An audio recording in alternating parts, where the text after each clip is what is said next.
तो अभी यहाँ पर हम देखते हैं कि इफ़ की कंडीशन का इस्तेमाल किस तरह से कर सकते हैं। तो सबसे पहले देखिए हमने यहाँ पे एक शीट खोली हुई है, इसको हम यहाँ पे सम करेंगे स्टार्ट ब्रेकिंग ब्रैकेट को, इस वैल्यू को मल्टीप्लाई करेंगे इसके साथ, ब्रैकेट को बंद कर देंगे। यहाँ पर हम लगाएंगे डॉलर, यहाँ पे लगाएंगे हम $1, ठीक है। ये तो हमने लास्ट टाइम सीखा था। उसके बाद इसको ड्रैग कर देंगे यहाँ से लेके यहाँ तक, और यहाँ से क्लिक करके ड्रैग करेंगे यहाँ पर, ठीक है। और क्लिक करेंगे यहाँ से क्लियर कंटेंट, यहाँ से क्लिक करके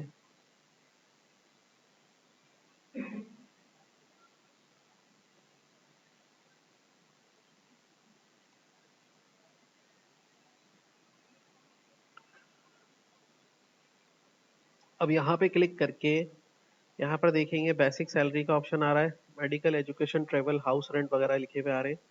तो हमने यहाँ पे देखा था कि किस तरह से इसको चारों का सब हमने यहाँ पे ले लिया, क्लिक करके यहाँ से क्लिक करेंगे, ड्रैग करके यहाँ पे कर दिया। उसके बाद टोटल सैलरी मालूम करने के लिए आपको देखा था कि हमने बताया था कि बेसिक सैलरी के साथ यहाँ से आप प्लस कर देंगे टोटल अलाउंस को। तो ये शीट तो आपने लास्ट टाइम सॉल्व करना सीखी थी, और उसके साथ साथ आपने ये भी देखा था कि हम इन तीनों का टोटल यहाँ पे कैसे लेंगे सम करके, और क्लिक करके यहाँ से इसको ड्रैग कैसे करेंगे, ठीक है। फिर आपने ये देखा था कि भाई अब नेट सैलरी निकालनी है तो सम करेंगे टोटल सैलरी को, प्लस माइनस कर देंगे टोटल डिडक्शंस में से। ये तो आपने सबने देखा था। अब इस शीट के अंदर प्रॉब्लम ये है कि यहाँ पर सबको लोन देना पड़ रहा है ना, लोन की जो इंस्टॉलमेंट है सबको देनी पड़ रही है। हो सकता है कि यहाँ पर किसी ने लोन नहीं लिया हो, मिसाल के तौर पे फिदा मोहम्मद ने लोन नहीं लिया, इरशाद अली ने लोन नहीं लिया, लेकिन लोन की किस्त तो इनकी भी निकल रही है। अब हम ये चाह रहे हैं कि हम यहाँ पर एक कॉलम ऐड किया है लोन स्टेटस का, जिसने लोन लिया है वो किस्त दे, जिसने लोन नहीं लिया है वो किस्त ना दे।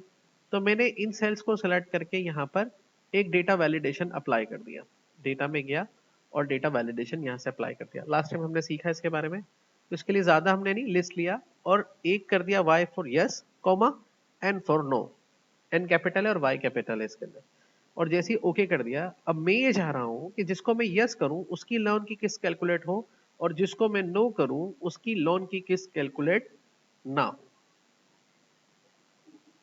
लेकिन अभी आप देख रहे हैं कि जिसका यस है उसकी भी किस्त कैलकुलेट हो रही है, और जिसका नो है उसकी भी जो किस्त है वो कैलकुलेट हो रही है। तो अब इसको कंट्रोल करने का क्या तरीका है, यहाँ पर हमारे दिमाग में एक और सवाल आता है कि प्रोग्राम को कंट्रोल कैसे किया जाता है। अभी प्रोग्राम एक फ्लो में बह रहा है, मतलब डू। अगर आप इसको खोलें इस फॉर्मूले को यहाँ से जाके, तो आपको पता चलेगा कि इसमें जो फॉर्मूला लगा हुआ है उसका मतलब है जस्ट डू।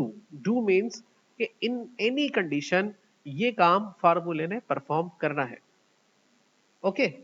लेकिन अब मैं ये चाह रहा हूं अपने प्रोग्राम को थोड़ा सा कंट्रोल करूं, और मैं ये कहूं कि मेरा प्रोग्राम चेक करे, इफ यहां पर अगर कंडीशन यस है तो ये वाला फॉर्मूला रन हो, अदरवाइज यहां पे रन ना हो, जीरो आ जाए, कुछ भी आ जाए। तो इस तरह की कंट्रोलिंग करने के लिए आपको एक नया फंक्शन इंट्रोड्यूस कराया जाता है जिसका नाम है इफ कंडीशनल लॉजिक, ठीक है। इसका सिंटैक्स क्या है लिखने का, if start bracket whether condition बताई जाएगी, कंडीशन के बेस पर या तो कंडीशन होगी ट्रू या कंडीशन होगी फॉल्स। इट मींस कि अगर ट्रू होगी तो इस ब्लॉक का कोड चलेगा और ये नहीं चलेगा, और अगर फॉल्स होगी तो इसका मतलब इस ब्लॉक का कोड चलेगा और ये नहीं चलेगा।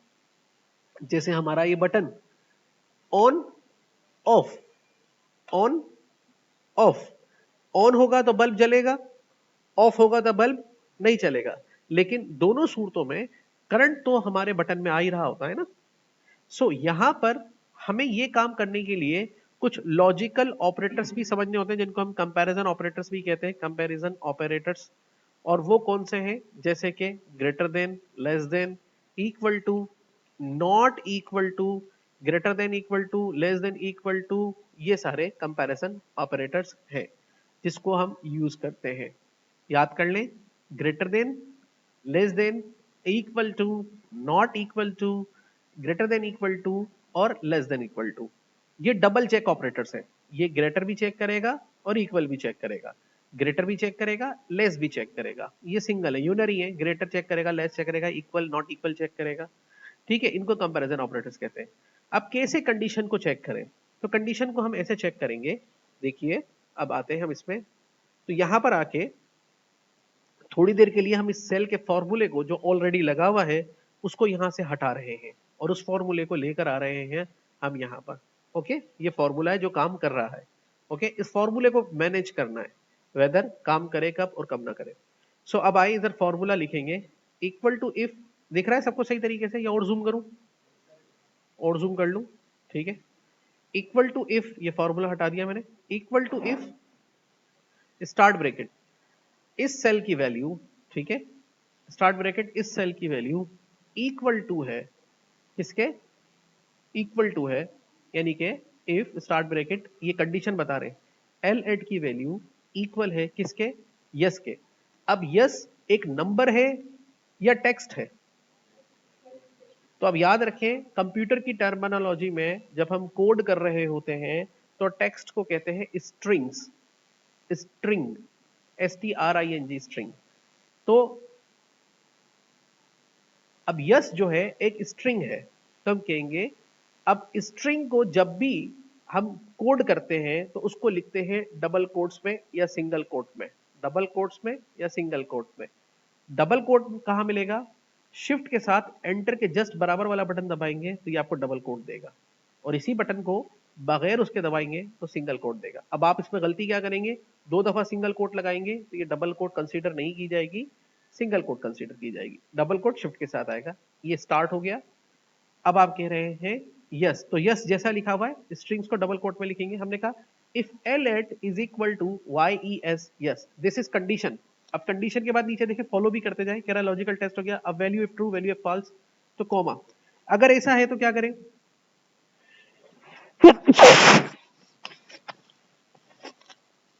अगर ऐसा है तो क्या करें? तो भाई हमने क्या करना है, अगर यस है तो फॉर्मूला रन हो जाए, अगर ऐसा है तो फॉर्मूला रन हो जाए, तो वो फॉर्मूला वहां से ले आएंगे हम। अब यहां पर एक लेसन और आपको सीखने को मिलेगा, जब किसी फंक्शन के अंदर दूसरा फंक्शन लिखते हैं, इफ एक फंक्शन है और उसके अंदर दूसरा फंक्शन लिख रहे हैं सम का, तो इक्वल सिर्फ पहले फंक्शन से पहले आएगा, दूसरे फंक्शन से पहले इक्वल लगाने की जरूरत नहीं होती, इक्वल जस्ट स्टार्ट में आता है। ठीक है, ओके। हमने कहा अगर L eight is equal to yes तो क्या करें, ये वाला काम कर दो। अगर यस नहीं है तो अब यस नहीं होगा तो कुछ भी हो, कॉमा, वैल्यू इफ फॉल्स। अगर ऐसा ना हो तो हमने कहा यहां पे क्या लिख दो, सही है। और ब्रैकेट को हमने क्या कर दिया, ये देखें फॉर्मूले को पढ़ ले, इक्वल टू इफ कंडीशन अगर ट्रू हो तो ये वाला कोड चले, और अगर फॉल्स हो तो ये वाला कोड चले। तो अब यहां पे देख ले, अगर कंडीशन ट्रू हुई, मिसाल के तौर पे एल की वैल्यू, यानी कि एल ये वाला सेल, इसकी वैल्यू यस हुई, तो ये सम कर देगा। लेकिन अगर यस नहीं हुई तो हमने तो वहां डेटा वैलिडेशन लगाया, यस नहीं होगा तो नो होगा, नो हो तो क्या कर देगा, ये वाला कोड रन करेगा। सही है, समझ में आ गई बात ये? अब जैसे इंटर करेंगे, फॉर्मूले को ड्रैग कर देंगे पूरा नीचे तक ताकि अपडेट हो जाए। तो यहां पे क्लिक करके यहां पर आ जाएंगे, यहां से क्लिक करके देखिए, अब जैसे ही हम इसको यस करेंगे हो गया कैलकुलेट, जैसे इसको नो करेंगे, आ रही बात समझ में? तो इस तरह देखिए इफ कंडीशन से आपने इसको कंट्रोल कर लिया।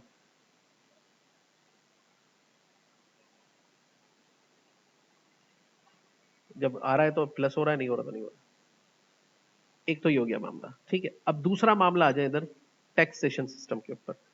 गवर्नमेंट ने टैक्सेशन की पॉलिसी डिक्लेयर करी। डिक्लेयर क्या करी पॉलिसी? भाई उन्होंने कहा कि भाई ये टैक्स तो सही है, सभी टैक्स पे कर रहे हैं। अब जिसकी तनख्वाह जो है आप देखें 20,000 है वो भी टैक्स दे रहा है, 10,000 है वो भी टैक्स दे रहा है, और सब एक जैसा ही टैक्स दे रहे हैं 20%। गवर्नमेंट ने कहा भाई अब टैक्स की पॉलिसी ये है, टैक्स पॉलिसी हम यहाँ लिख लेते पहले, टैक्स पॉलिसी, कि भाई अगर किसी की तनख्वाह 20,000 से कम है तो वो, उस पर कोई टैक्स नहीं है। लेकिन अगर 20,000 से लेके, सॉरी, ग्रेटर है और इक्वल है, 20,000 है या 20,000 से ऊपर है कितने तक, अब बताते हैं आगे। 50,000 के इक्वल है और ग्रेटर है, ठीक है, तो इस पर है 5% का टैक्स, इस पर है 10% का टैक्स, और अगर 1 लाख से ग्रेटर है और इक्वल है जितना भी जा रहा है फिर उस पर है 20% का टैक्स। ये पॉलिसी है। अब इस हिसाब से कैसे फॉर्मूले को इंप्लीमेंट किया जाएगा, इस पॉलिसी के मद्देनजर रखते हुए टैक्स यहां कैलकुलेट हो रहा है सबका 20%। अब हम इस सेल को बड़ा कर लेते हैं और यहां पर आके हम इस फॉर्मूले को यहां से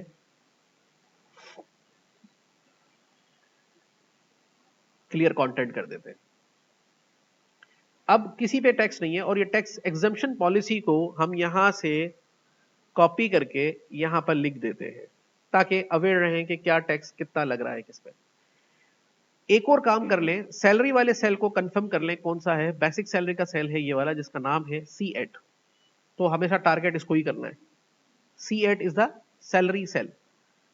फॉर्मूला कैसे लगाएंगे, equal to if start bracket, दिख रहा है सबको या और जूम करूं,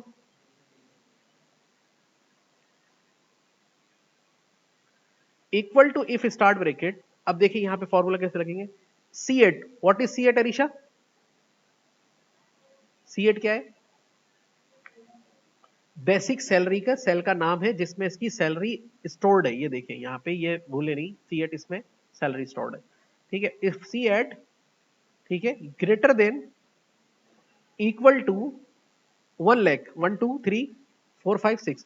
अब मैंने ये 1 2 3 4 5 6 जो 1 लाख लिखा है वो मैंने डबल कोटेशन में क्यों नहीं लिखा, सिर्फ स्ट्रिंग को कंपेयर करते वक्त या आंसर लेते वक्त स्ट्रिंग में लिखा जाएगा डबल कोट्स में। नंबर जितने भी होंगे कंपेयर करते वक्त या आंसर में बगैर कोट्स के लिखे जाएंगे। ये रूल है तमाम प्रोग्रामिंग लैंग्वेजेस में, कोड वगैरह जब भी हम करते हैं।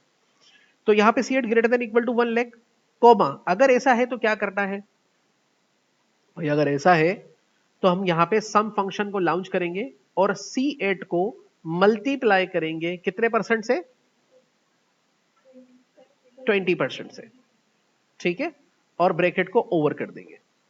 ये तो एक कंडीशन हो गई, वहां पे तो 3 कंडीशन है। तो यहां पर इफ को फिर हम नेस्टेड यूज करते हैं। नेस्टेड कैसे होता है, वंस अगेन आप इस पूरे फॉर्मूले को यहां से लेके चलते हैं हम नोटपैड के अंदर और यहां पर इसको बना लेते हैं।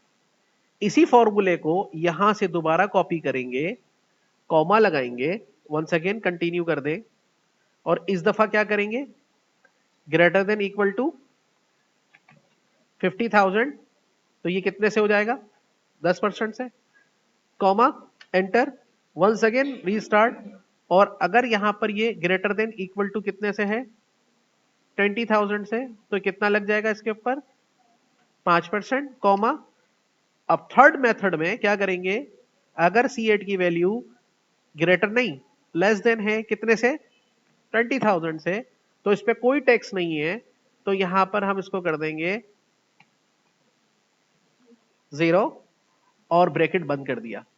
कितनी बार ब्रैकेट बंद होगा, इस इफ का यहां बंद हो गया, इस इफ का ब्रैकेट यहां बंद होगा, इस इफ का ब्रैकेट यहां बंद होगा, इस इफ का ब्रैकेट यहां बंद होगा।